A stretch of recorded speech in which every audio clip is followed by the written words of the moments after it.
Okay, सो आज हम लोग डिस्कस करने वाले हैं alkyl halides and amines. This chapter is very important in MD CAT, क्योंकि बहुत सारे क्वेश्चंस रिएक्शंस यहाँ से आते हैं और ये चैप्टर बहुत ज़्यादा इंपॉर्टेंट है, तो आप इसको 3-4 बार 7 बार पढ़िएगा। So let's discuss introduction. तो अल्काइल हैलाइड्स क्या होते हैं? ऐसे ऑर्गेनिक कंपाउंड्स जिनमें अल्काइल ग्रुप के बराबर में क्या लगा हुआ हो, हैलोजन लगा हुआ हो, उसको हम क्या बोलते हैं? Alkyl halides. ऐसे आप देख सकते हो कि ये हमारे पास क्या है, एक अल्काइल ग्रुप है। एक अल्काइल ग्रुप के बराबर में अगर कोई भी हैलोजन लगा हुआ होगा तो उसको आप क्या बोलोगे? Alkyl halides. ये आर हो गया, कोई भी नंबर ऑफ कार्बन, और ये हैलोजन हो गया, तो ये क्या कहलाता है? Alkyl halides. नेक्स्ट, ये उसकी क्लासिफिकेशन है। आप उसको कैसे क्लासीफाई कर सकते हो? Classify on the basis of the halogen attach to the alkyl group. यानी अगर आपके पास एक हैलोजन अटैच है कार्बन से तो वो आपके पास मोनो हेलो अल्कीन्स हो जाएंगे, और अगर 2 हैलोजन्स अटैच होंगे तो वो डाई हेलो अल्कीन्स हो जाएगा, और अगर 3 हैलोजन्स अटैच होंगे तो वो ट्राई हेलो अल्कीन्स हो जाएंगे। लेकिन इसमें जो मोस्ट इंपॉर्टेंट थिंग है जो आपको याद रखनी है कि अगर अल्काइल ग्रुप से सिर्फ एक ही हैलोजन अटैच हो तो उसको आप क्या बोलते हो? Mono halo alkanes. और मोनो हेलो अल्केन्स ही असल में क्या होते हैं? अल्काइल हैलाइड्स होते हैं। बाकी ट्राई हेलो अल्केन्स और डाई और ट्राई ये आपके पास अल्काइल हैलाइड्स नहीं होते। सेकेंड इंपॉर्टेंट थिंग जो वो आपसे पूछेगा वो इसका ये जर्नल फार्मूला है CnH2n+1x, ये आप याद रखिएगा। और कहाँ कहाँ इस्तेमाल होता है, यानी ये अल्काइल हैलाइड्स जो होते हैं इससे आप बहुत सारे ऑर्गेनिक कंपाउंड्स को सिंथेसाइज़ करते हो। यानी इससे आप जब रिएक्शन करवाओगे तो आपको अल्कीन मिलेगा, अल्काइन मिलेगा, एसिटिक एसिड मिल सकता है, ये बहुत सारे कंपाउंड्स आपको मिल जाते हैं। नेक्स्ट हम पढ़ते हैं अल्काइल हैलाइड्स की क्लासिफिकेशन। ये बहुत इंपॉर्टेंट चीज़ है, मैं आपको समझाती हूँ कि हमारे पास 3 तरह के अल्काइल हैलाइड्स होते हैं। एक हमारे पास प्राइमरी अल्काइल हैलाइड्स होते हैं, एक सेकेंडरी अल्काइल हैलाइड्स होते हैं, और तीसरे पे हमारे पास टर्शियरी अल्काइल हैलाइड्स होते हैं। अब होता क्या है कि ये आपके पास कार्बन है और इस कार्बन पे हमारे पास एक हैलोजन अटैच है। अब यहाँ एक पूरा कंपाउंड बना हुआ होता है, तो हमें ये जानने के लिए कि कौन सा प्राइमरी है, सेकेंडरी है, टर्शियरी है, हम सबसे पहले क्या करते हैं? हैलोजन को देखते हैं। हैलोजन को पॉइंट आउट करने के बाद ये देखना है कि हैलोजन किस कार्बन से अटैच है। हैलोजन अटैच है यहाँ पे इस वाले कार्बन से, तो इस कार्बन से जितने भी कार्बन अटैच होंगे वो हमारे पास उसका नंबर बन जाएगा।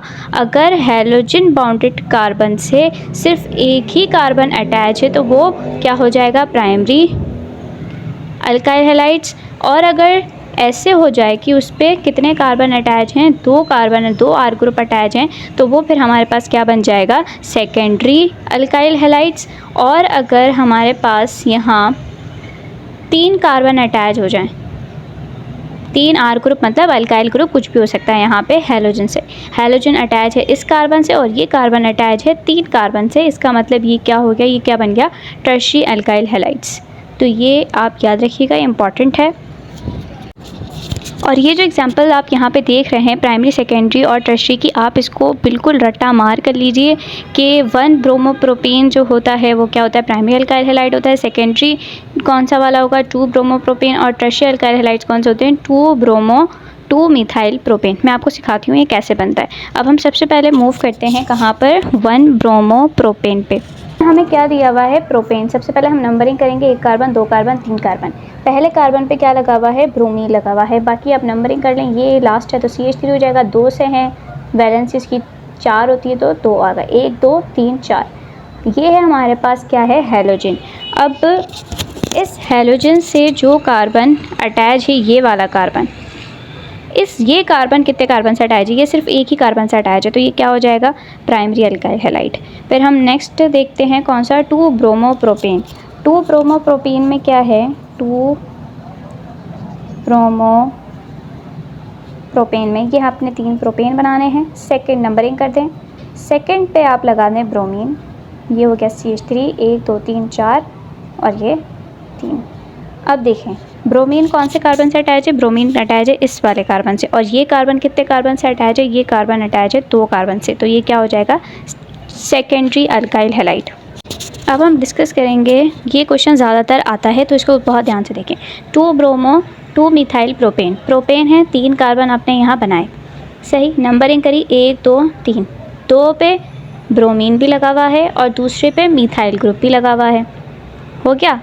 अब आप इसको फिलअप कर दो, या फिर आपके पास टाइम नहीं है फिलअप करने का तो आपने क्या करना है, इस ब्रोमीन को देखना है, ये ब्रोमीन किससे अटैच है, इस कार्बन से अटैच है। और ये कार्बन कितने कार्बन से अटैच है, एक कार्बन, दूसरा और तीसरा। तो ये क्या बन गया, ये वाला carbon tertiary alkyl halide. Examples हैं, इनको बहुत अच्छे से याद कर लीजिएगा या फिर आप मेमोराइज ही कर लीजिएगा कि ये कौन सा प्राइमरी, सेकेंडरी और टर्शियरी है, इसमें से क्वेश्चन आता है। अब हम नेक्स्ट मूव कर रहे हैं स्ट्रक्चर ऑफ अल्काइल हैलाइड पे सिर्फ 3 चीज़ें इंपॉर्टेंट हैं, ये 3 मैंने यहाँ पे लिखी हुई हैं कि अल्काइल हैलाइड की हाइब्रिडाइजेशन क्या होती है, sp3, और इसकी जो ज्योमेट्री है वो क्या होती है, टेट्राहेड्रल ज्योमेट्री। इससे ज़्यादा क्वेश्चन आपसे वो नहीं पूछेगा, तो बस इसमें ये 2 चीज़ें आपने याद रखनी है। देन हम प्रॉपर्टीज़ की तरफ मूव करते हैं। अल्काइल हैलाइड की फिजिकल स्टेट क्या होती है, ये लोग समझते हैं कि इंपॉर्टेंट नहीं है, पर मेरे टाइम पे ये क्वेश्चन आया था, इंपॉर्टेंट है ये, कि अगर आपके अल्काइल हैलाइड्स में 18 से ज़्यादा कार्बन है तो वो फिर सॉलिड होता है। सॉलिड तो होता है, पर कौन सा वाला सॉलिड होता है, कलरलेस सॉलिड होता है। वो तो थैंक गॉड मैं याद करके गई थी, तो मैंने बिल्कुल सही कर दिया था ये। लेकिन अगर उससे कम कार्बन होंगे या तो वो गैस होगा या तो लिक्विड होगा, पर ये वाली बात ज़्यादा इंपॉर्टेंट है। अगर हम सॉल्युबिलिटी की बात करें तो अल्काइल हैलाइड्स ऑर्गेनिक सॉल्वेंट्स में सॉल्युबल होते हैं, लेकिन वाटर के अंदर स्लाइटली सॉल्युबल होते हैं, यानी वाटर के अंदर आप इन्हें डालोगे तो ये सॉल्युबल नहीं होगा, क्योंकि वाटर के अंदर ये हाइड्रोजन बॉन्ड नहीं बना पाते। मेल्टिंग पॉइंट देखें तो मेल्टिंग पॉइंट बहुत ज़्यादा इंपॉर्टेंट है। याद रखिएगा कि अल्काइल हैलाइड्स का मेल्टिंग पॉइंट अल्केन से ज़्यादा होता है। क्यों ज़्यादा होता है, क्योंकि इंटरमॉलिक्यूलर फोर्सेस यहाँ पे ज़्यादा होती हैं। क्यों ज़्यादा होती हैं, क्योंकि आपको पता है कि यहाँ पर जो चीज़ जुड़ी हुई है आर ग्रुप से, वो हमारे पास क्या है, इलेक्ट्रोनेगेटिविटी है, यानी एक बहुत हाई इलेक्ट्रोनेगेटिव कंपाउंड है। तो इस वजह से यहाँ पे इंटरमॉलिक्यूलर फोर्सेस अल्केन से ज़्यादा होती हैं और अल्काइल हैलाइड का मेल्टिंग पॉइंट और बॉइलिंग पॉइंट अल्केन से ज़्यादा होता है। अब हम देखेंगे प्रिपरेशंस ऑफ अल्काइल हैलाइड्स। इसकी प्रिपरेशंस, ये वाले रिएक्शंस जो हैं वो बहुत ज़्यादा इंपॉर्टेंट हैं और इनमें से क्वेश्चंस आते हैं। पहला रिएक्शन हमारे पास दिया हुआ है ये वाला, कि अगर आप इथाइल अल्कोहल का रिएक्शन हाइड्रोजन क्लोराइड के साथ करते हो तो कौन सा कैटलिस्ट इस्तेमाल होता है, जिंक क्लोराइड कैटलिस्ट। ये क्वेश्चन पूछते हैं और यहाँ पे ये प्रोडक्ट बन जाएगा और वाटर रिलीज़ हो जाएगा। ये इंपॉर्टेंट नहीं है। ये पढ़ते हैं क्या लिखा हुआ है कि अल्कोहल्स जो हैं वो can be converted into the alkyl halides जब आप उनका रिएक्शन करते हो हाइड्रोजन क्लोराइड के साथ। इसमें हाइड्रोजन आयोडीन जो है वो बहुत जल्दी रिएक्शन दे देगा, क्योंकि जब आप ऊपर से नीचे तक जाओगे तो आयोडीन का जो एटॉमिक नंबर होता है वो बहुत ज़्यादा बड़ा होता है, इस वजह से इलेक्ट्रॉन आसानी से चला जाएगा, तो रिएक्टिविटी उसकी ज़्यादा है, वो जल्दी से रिएक्शन कर देगा। ये ट्रेंड आप याद रखिएगा। दूसरा ये कि ये रिएक्शन कैसे परफॉर्म होता है, तो मैं आपको दिखाती हूँ कि C2H5OH इथाइल अल्कोहल, इसने हमें कहा कि HCl के साथ रिएक्शन आ गया। अब आपने जिंक क्लोराइड देखा तो आपको पता चल गया कि ये रिएक्शन है अल्काइल हैलाइड का। आपने ज़्यादा बिल्कुल भी नहीं सोचना, आपने क्या करना है, ये होता है नेगेटिव, ये होता है पॉजिटिव, ये होता है नेगेटिव, ये होता है पॉजिटिव। OH को हटाना है और Cl को लगाना है, बस। बिल्कुल, ये क्या बन गया, C2H5Cl। क्या बना ये, इथाइल क्लोराइड। दैट्स इट, बिल्कुल ईजी है। अब हम सेकेंड रिएक्शन देखें तो उसमें हमारे पास एक होता है PX3 या PCl3। इसमें भी यही होता है कि आपने OH को हटाना होता है और Cl को लगाना होता है। आप अल्काइल हैलाइड्स के रिएक्शन में एक चीज़ बहुत इंपॉर्टेंटली याद कर लें कि इनके सारे रिएक्शंस में आप एक ही काम करते हैं कि आप OH को हटाते हैं और Cl को लगाते हैं, आपका प्रोडक्ट बन जाएगा। जैसे हम देखें इसमें C2H5OH से रिएक्शन कर रहा है वो PCl3 में। इसमें भी क्या होता है कि आप OH को हटाते हो और Cl को लगाते हो, तो C2H5Cl। This reaction is very very very very important. इसमें सबसे पहले आपके पास जो क्वेश्चन आता है वो थियोनाइल क्लोराइड का आता है कि इसका फॉर्मूला बताओ, SOCl2। क्लियर। उसके बाद इस रिएक्शन में कैटलिस्ट कौन सा इस्तेमाल होता है, UHS के अंदर पूछा जाता है ज़्यादातर कि पैरामीडिन होता है। और सेकंड थर्ड मोस्ट इम्पॉर्टेंट जो हर टेस्ट में पूछते हैं वो है बाय प्रोडक्ट क्या बनती है इस रिएक्शन के अंदर, यानी जब इथाइल अल्कोहल का रिएक्शन आप थियोनाइल क्लोराइड के साथ करते हो तो बाय प्रोडक्ट क्या बनती है, बाय प्रोडक्ट क्या बनती है, SO2 बनेगा और HCl बनेगा। ये बाय प्रोडक्ट आप जहन नशीन कर लें, क्वेश्चन आता है। और अल्काइल हैलाइड्स की प्रिपरेशन में क्या होता है, अल्काइल हैलाइड्स को बनाने के लिए आपने क्या करना होता है, OH को हटाना है और Cl को लगाना है, आसानी से अल्काइल हैलाइड्स बन जाएंगे। तो ये रिएक्शन बहुत ज़्यादा इंपॉर्टेंट है, ये रिएक्शन बहुत ज़्यादा इंपॉर्टेंट है। इसका प्रोडक्ट बस देख लेना, लेकिन पूछते नहीं हैं, UHS के अंदर पूछते हैं। अब नेक्स्ट क्वेश्चन है रिएक्टिविटी का। अल्काइल हैलाइड्स बहुत ज़्यादा रिएक्टिव होते हैं। वो बहुत ज़्यादा इसलिए रिएक्टिव होते हैं क्योंकि उनका जो बॉन्ड होता है वो किससे बॉन्डेड होते हैं, हैलोजन से बॉन्डेड होते हैं, और हैलोजन की इलेक्ट्रोनेगेटिविटी बहुत ज़्यादा होती है। इस वजह से यहाँ पे पोलैरिटी बहुत ज़्यादा हो जाती है, जिसकी वजह से रिएक्टिविटी क्या होती है, ज़्यादा होती है। क्वेश्चन पूछते हैं कि high reactivity of alkyl halide is attributed to the polarity of the carbon halogen bond की पोलैरिटी की वजह से अल्काइल हैलाइड की रिएक्टिविटी बहुत ज़्यादा होती है। उसमें भी सबसे ज़्यादा कौन, which have the higher electronegativity than the carbon and thus make them electrophilic reagent.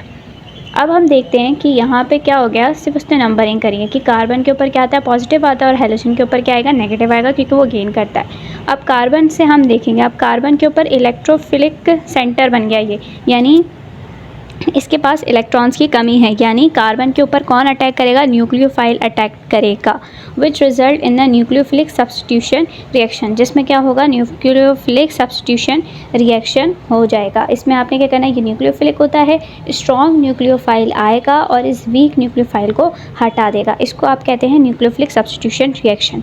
दूसरा रिएक्शन अल्काइल हैलाइड्स परफॉर्म करते हैं एट द सेम टाइम, वो होता है हमारे पास एलिमिनेशन रिएक्शन। एलिमिनेशन रिएक्शन के अंदर क्या होता है कि हमारे पास हैलोजन के साथ जो कार्बन अटैच होता है उसको आप कहते हैं alpha carbon, like this one. ये देखें, अगर मैं यहाँ पे ये बनाऊँ, हैलोजन से ये कार्बन अटैच है, ये क्या कहलाता है, अल्फ़ा कार्बन। अल्फ़ा के बराबर वाला जो कार्बन होता है वो बीटा कार्बन होता है। अल्फ़ा कार्बन पे सब्स्टिट्यूशन रिएक्शन होता है, न्यूक्लियोफिलिक सब्स्टिट्यूशन रिएक्शन परफॉर्म होगा, और जो बीटा कार्बन है उस पर आप क्या रिएक्शन परफॉर्म करते हैं, बीटा कार्बन पे नहीं, बीटा कार्बन के हाइड्रोजन पर जो रिएक्शन परफॉर्म होता है वो कौन सा होता है, एलिमिनेशन रिएक्शन। ओके, अब हम पढ़ते हैं न्यूक्लियोफिलिक सब्स्टिट्यूशन रिएक्शन। ये होता है कि स्ट्रॉन्ग न्यूक्लियोफाइल आता है, वीक न्यूक्लियोफाइल को रिप्लेस कर देता है। ये रहा वीक न्यूक्लियोफाइल, ये स्ट्रॉन्ग न्यूक्लियोफाइल, इन दोनों ने आपस में एक्सचेंज कर लिया, ये न्यूक्लियोफाइल यहाँ से अटैच हो गया और ये क्या हो गया, लीविंग ग्रुप हो गया। तो ये अल्काइल हैलाइड्स के अंदर जो हैलोजन अटैच होता है वो क्या होता है, लीविंग न्यूक्लियोफाइल होता है। अब ये रिएक्शन डिफरेंट रिएजेंट्स के साथ परफॉर्म किया जाता है। अगर रिएजेंट डिफरेंट होगा तो न्यूक्लियोफाइल जो जनरेट होगा वो डिफरेंट होगा। अब ये न्यूक्लियोफाइल की डेफिनेशन लिखी हुई है कि न्यूक्लियोफाइल वो होते हैं जिनके पास मतलब ज़्यादा इलेक्ट्रॉन्स होते हैं। Nucleophile is a chemical species within the molecule that can donate a pair of electron to form a covalent bond with another atom of the molecule, यानी न्यूक्लियोफाइल के पास एक्स्ट्रा इलेक्ट्रॉन्स होते हैं और वो electrons किसी और को डोनेट कर देते हैं और उसके साथ कोवेलेंट बॉन्ड बना लेते हैं। ये यहाँ पे यही कहना चाह रहा है कि अगर हमारे पास रिएजेंट KOH और NaOH होगा तो न्यूक्लियोफाइल जो जनरेट होगा वो क्या होगा, OH होगा। सही है, जिसकी वजह से रिएक्शन परफॉर्म हो जाएगा। ये स्ट्रॉन्ग न्यूक्लियोफाइल होता है, ये आएगा हैलोजन को हटाएगा और ख़ुद अटैच हो जाएगा। अब ये जो रिएक्शंस हैं ये बहुत ज़्यादा इंपॉर्टेंट है, लेकिन इसमें सबसे ज़्यादा इंपॉर्टेंट ये है कि जब आप अल्काइल हैलाइड्स में से ये हमारे पास ये न्यूक्लियोफाइल आया तो इसने इसको हटाना है, तो क्या बना, ROH। तो इस प्रोडक्ट को आप क्या बोलते हो, अल्कोहल। अगर SH आ जाएगा तो वो क्या होता है, थियोल, और दूसरा इसका नाम होता है परकेप्टन। CN क्या होता है, नाइट्राइल हो जाएगा। COR क्या होता है, ईस्टर्स हो जाते हैं। अगर ROR होगा तो ईथर बनेगा, और अगर HN2 होगा तो प्राइमरी अमाइन बनेगा। तो आप ये याद रखिएगा, ये प्रोडक्ट क्या बनती है ये आपको पता होना चाहिए। इसमें से MCQs आ सकता है और आता है, इसका तो आता है। फिर हम ये देखते हैं कि ये चार्ट मेरे हिसाब से इंपॉर्टेंट नहीं है, पर अगर आप मतलब ज़्यादातर जो रिएजेंट इस्तेमाल होता है ना वो ये वाला इस्तेमाल होता है ज़्यादातर। तो न्यूक्लियोफाइल कौन सा बनता है, OH बनता है। अगर आप रिएजेंट KSH लोगे तो SH बनेगा। इसमें आप सिर्फ इसको नंबरिंग दे दो, ये नेगेटिव और ये पॉजिटिव। तो ये SH हो गया तो SH हो गया। ये सोडियम नेगेटिव होता है, ये पॉजिटिव, ये नेगेटिव, तो CN नेगेटिव न्यूक्लियोफाइल बनता है। ये हमारे पास हो जाता है, सोडियम के ऊपर हमेशा क्या आता है, पॉजिटिव आता है। सोडियम के बराबर वाला पूरा नेगेटिव, तो वो न्यूक्लियोफाइल बन गया। ये सोडियम वाला पॉजिटिव है, ये नेगेटिव है, तो ये न्यूक्लियोफाइल बन गया। NH2 पे नेगेटिव आएगा, सोडियम पे पॉजिटिव आएगा, तो NH2 क्या बन गया, न्यूक्लियोफाइल बन गया। सो इसको ऐसा याद कर सकते हैं।